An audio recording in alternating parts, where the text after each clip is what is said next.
Hello guys, இன்னைக்கு இந்த ஸ்டோரியோட final part தான் பார்க்க போகிறோம். போன பாட்டத்தோட கம்ப்ளீட் பண்ணியிருந்தேன்னா இந்த மாதிரி எல்லோரும் தொடப்பு கட்டி எடுத்துகிட்டு அப்படியே பேய்கிட்ட போயிருந்திருப்பாங்க. பேயும் அவங்க கிட்டேருந்து தப்பிச்சு ஓடி இருந்திருக்கும். அதோட இந்த பாட்டை கம்ப்ளீட் பண்ணியிருந்தேன். So let's continue to the final part. இப்போ ஒரு கட்டத்தில் எல்லோரும் ரொம்ப க்ளோஸாக வர அந்த பேயால் தாங்க முடியல. ஸோ மிரோவோட பாடியை ஆட்டோமேட்டிக்காக தூக்கி எறிஞ்சிட்டு பேய் ஒரு முக்கில் போய் உட்காந்துருச்சு. மிராவோட பாடி தனியாக வந்துருச்சு. அதை பார்த்ததும் அர்ஜுன் டக்குன்னு மிரா கிட்ட போய், மிரா உனக்கு ஒன்றும் ஆகலைல்ல, எந்திரி எந்திரி அப்படின்னு சொல்கிறான். பட் மிராவால் கண் முழிக்க முடியல. அதே செகண்ட் வீட்டில் இருக்க 4 பேர், அர்ஜுன், திவ்யா, கெவின் 3 பேர் முடிச்சுட்டு தானே இருந்திருப்பாங்க. அவங்களுக்கும் ஆட்டோமேட்டிக்காக மயக்கம் வருது. மிரா மாதிரி அவங்களும் மயக்கம் போட்டு விழுகிறாங்க. இவங்க 4 பேரோட கனவுலையும் ஒன்று தெரியுது. என்னென்னா, ஒரு குட்டி குழந்தைய ரோட்டில் அது விளையாடிக்கிட்டு இருக்கும் பொம்மையை வச்சு தனியாக. அப்போ ஒரு 2 பேர் வண்டியில் வந்து அந்த குழந்தைய தூக்கிட்டு போயிடுவாங்க. தூக்கிட்டு போய் ஒரு வீட்டுக்கு வருவாங்க. அது எந்த வீடுனா இப்போ அவங்க இருக்கிற அதே வீடு தான்.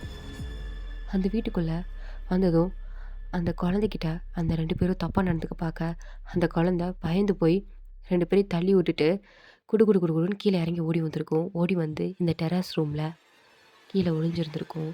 அதுவும் அந்த டெரஸ் ரூம் கதவையும் அந்த 2 பேரும் உடைக்க பார்த்துருப்பாங்க. பட் அந்த டெரஸ் ரூமுக்கு கீழேயும் ஒரு சீக்ரெட்டான ஒரு டோர் வந்திருக்கும். அந்த டோரை எப்படியும் அந்த குழந்தை கஷ்டப்பட்டு ஓப்பன் பண்ணிடுச்சு. ஓப்பன் பண்ணதுக்கப்புறம் அதுக்குள்ளே போய் உட்காந்து அந்த டோரை லாக் பண்ணிக்கும். அந்த 2 பேர் தேடி முடிச்சுட்டு குழந்தை எங்கேயோ தப்பிச்சு போயிடுச்சு அப்படின்னு அங்கேருந்து போயிருந்திருப்பாங்க.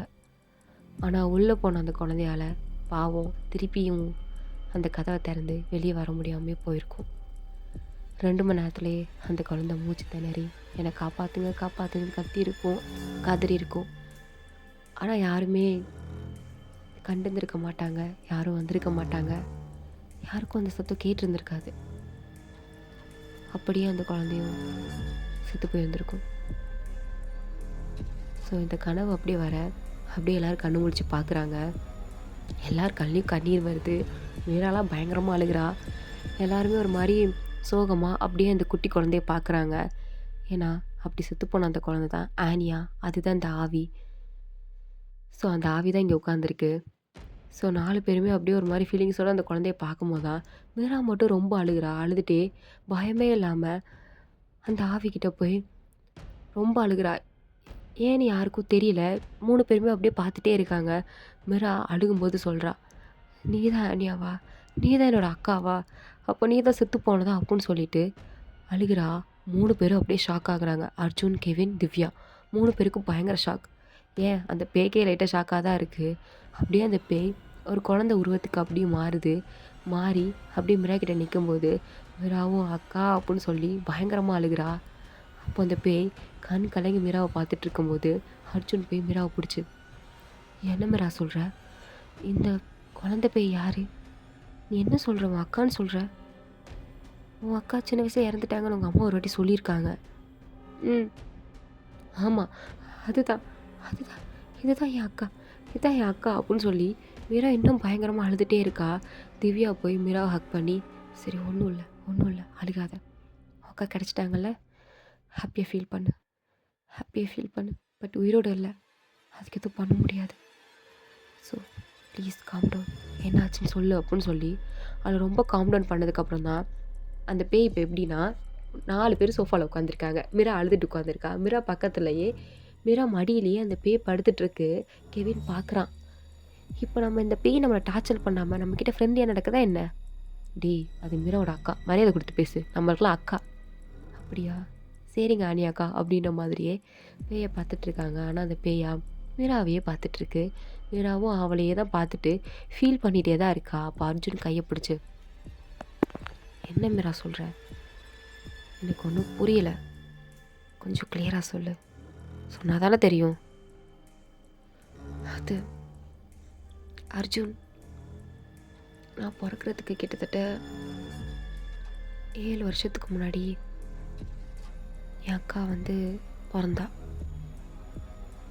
சரி, ஆனால் அன்னைக்கு எங்கள் அக்காவுக்கு 7 வயசு இருக்கும். நான் பிறந்த அன்னைக்கு அம்மாவுக்கு பெயின் வந்துருச்சு. ஸோ அதனால் நான் ஹாஸ்பிட்டல் தூக்கிட்டு போயிட்டாங்க அம்மாவை. அப்பாவும் கூட போயிட்டார். வீட்டில் பாட்டி மட்டும்தான் இருந்தாங்க. அக்காவை ஹாஸ்பிட்டலுக்கு கூட்டிகிட்டு போக முடியாது அப்படின்னு வீட்டில் தான் வச்சுருந்தாங்க. அப்போ பாட்டி கிச்சனில் சமைக்க போயிட்டாங்க. அக்கா வெளியே விளையாடிட்டு இருந்தா. கொஞ்ச நேரம் கழித்து எங்கள் பாட்டி சமையல்லாம் பண்ணி முடிச்சதுக்கப்புறம் வெளில வந்து பார்த்தாங்க. அக்கா இல்லை. தேடி பார்த்தாங்க. அக்கா கிடைக்கவே இல்லை. திருப்பி எங்கள் அப்பா கால் பண்ணி சொன்னாங்க. எங்கள் அப்பாவும் வந்து தேடி பார்த்தாரு. கிடைக்கல. ஒரு நாள் ஃபுல்லாக தேடினாங்க. அக்கா எங்கேயுமே கிடைக்கல. போலீஸில் போய் கம்ப்ளைண்ட் பண்ணால் குழந்த தொலைஞ்சு போய் 24 மணி நேரம் கழிச்சு தான் கம்ப்ளைண்ட் எடுத்துப்பேன்னு சொல்லிட்டாங்க. ஸோ அதனால் 24 ஹவர்ஸ் கழித்து எங்கள் அப்பா மறுபடியும் கம்ப்ளைண்ட் பண்ண போனார். பட் அப்போ தான் நான் பிறந்தேன். ஸோ அதனால் எங்கள் அப்பா இன்னொரு குழந்தை பிறந்துருச்சேன்னு சொல்லி என்னை பார்த்துட்டு வந்து கம்ப்ளைண்ட் பண்ணார் கொஞ்ச நேரம் கழித்து. அப்போ போலீஸ் தேடி பார்த்து சிசிடிவி ஃபுட்டேஜ் பார்த்ததில் இந்த மாதிரி அக்கா இந்த பைக்கில் வந்து 2 பேர் தூக்கிட்டு போயிட்டாங்கன்னு தெரிஞ்சது. அவங்க வீட்டு அட்ரஸ் கண்டுபிடிச்சி போய் பார்த்தா ஒருத்தர் என்னன்னா லாரியில் அடிபட்டு ஆக்சிடெண்ட்டில் செத்துட்டார். இன்னொருத்தர் வீட்டில் தூக்கு மாட்டி செத்து போயிட்டார்.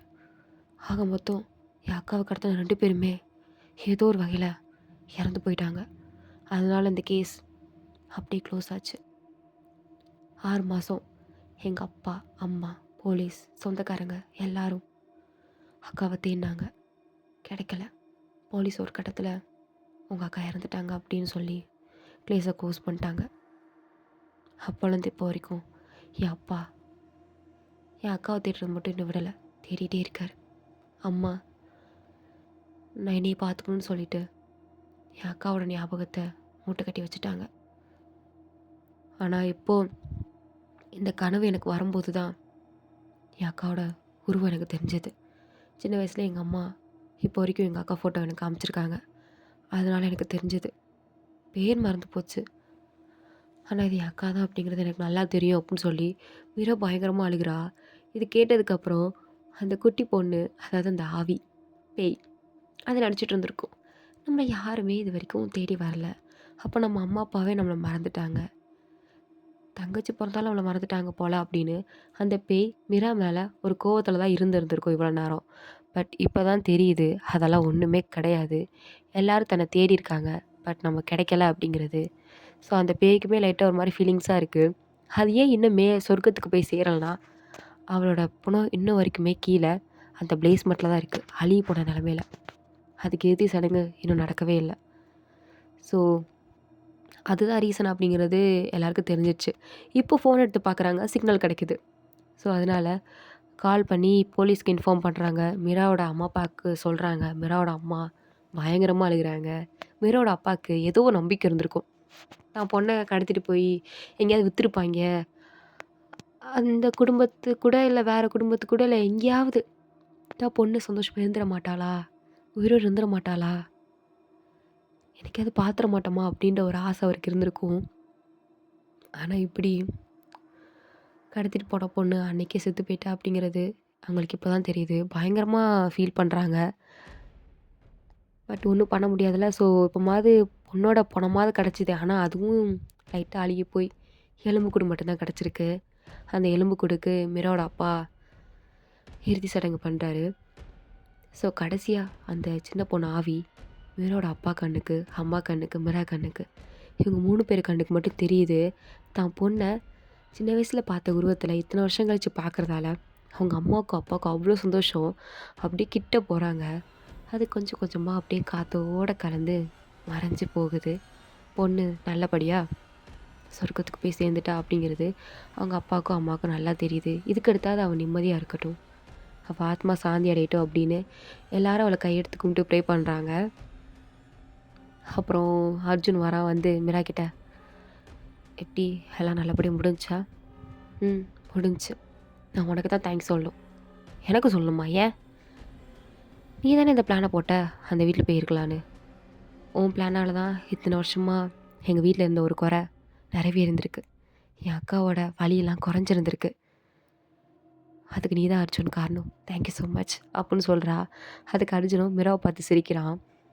அதுக்கு கெவின் என்னடா சிரிச்சுட்டே இருக்க? எப்போ உன் மனசுல இருக்கிறத அவட்ட சொல்ல போற? ஆ? டேய் வாய மூடு. என்னது கெவின்? ஒண்ணும் இல்ல மீரா. அர்ஜுனே சொல்லுவான் கேட்டுக்கோ. அப்படியா? அவன் சொல்லாட்டாலும் எனக்கு அது நல்லாவே தெரியும். சின்ன வயசுலேருந்து நல்லா தெரியும். 2 பேரும் ஒண்ணா தானே இருக்கோம். இத கூடவா என்னால கண்டுபிடிக்க முடியாது? அப்புட்ன்னு மீரா சொல்லிட்டு சிரிக்கிறா. அதுக்கு அர்ஜுனும் சிரிக்கிறான். உடனே மீரா திவ்யாவ பார்த்துட்டு, "திவ்யா நீ சொல்லல" அப்புட்ன்னு சொல்லும்போது திவ்யாவும், "ஷூ" அப்புட்ன்னு சொல்றா. உடனே கெவினும், "எனக்கும் தெரியும். சரியா? ஓவரா பண்ணாத" அப்புட்ன்ட்டு அதே டயலாக்கே கெவினும் சொல்றா. ஸோ இதோட இந்த ஸ்டோரி வந்து கம்ப்ளீட் ஆகுது. தேங்க்ஸ் ஃபார் வாட்சிங் மை வீடியோஸ். புடிச்சிருந்தா லைக் பண்ணுங்க. ப்ளீஸ் மறக்காம சப்ஸ்கிரைப் பண்ணுங்க.